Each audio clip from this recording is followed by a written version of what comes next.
Hai, Assalamualaikum. Saya Inwan dari kampus Kota Baru.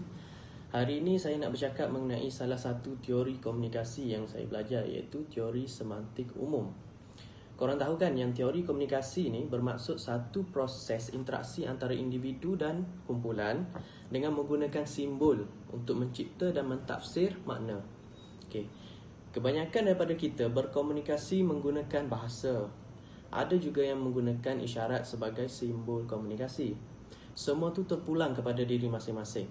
Tapi ada satu masalah yang timbul bila kita berkomunikasi, iaitu adanya salah faham. Salah faham timbul apabila maksud sebenar yang ingin disampaikan oleh pengantar disalah tafsir oleh penerima. Jadi, untuk mengkaji tentang kekeliruan ni, beberapa tokoh seperti I.A. Richards, C.K. Ogden, S.I. Hayakawa dan Alfred Korzybski telah mengetengahkan teori semantik umum.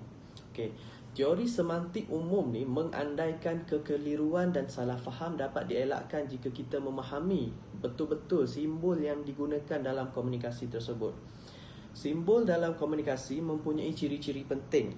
Antara ciri-cirinya adalah simbol itu sebagai arbitrary, yang memberitahu maksud sesuatu simbol berubah mengikut budaya masyarakat setempat. Ciri yang kedua adalah abstrak, di mana ia tidak boleh dilihat dan dirasa.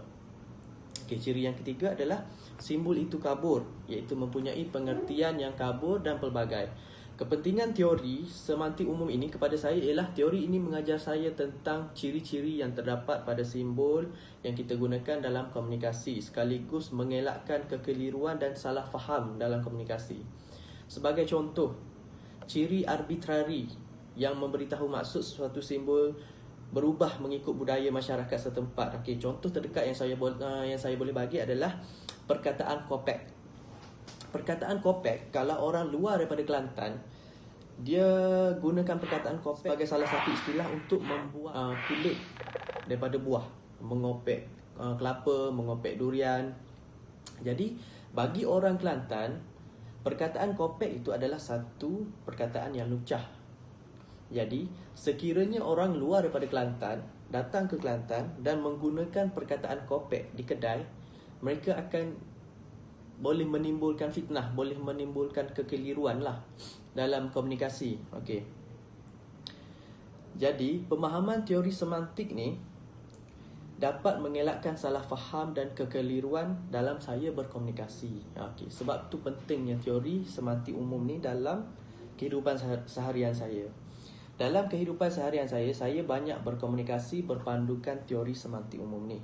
Sebab bila kita banyak travel, kita akan jumpa macam-macam orang yang menggunakan pelbagai bahasa untuk berkomunikasi sebagai simbol. Apabila kita terapkan teori komunikasi semantik ni, kita akan dapat mengelakkan masalah salah faham dan kekeliruan yang macam saya bagi contoh tadi. Okey, benda tu semua kita akan dapat elakkan. Kesimpulannya, kunci utama pemahaman dalam komunikasi adalah konteks. Maksud bergantung kepada konteks kerana maksud akan berubah mengikut konteks. Jadi bila kita berkomunikasi, konteks yang kita gunakan dalam komunikasi itu akan memberitahu maksud sebenar. Sekian daripada saya. Terima kasih.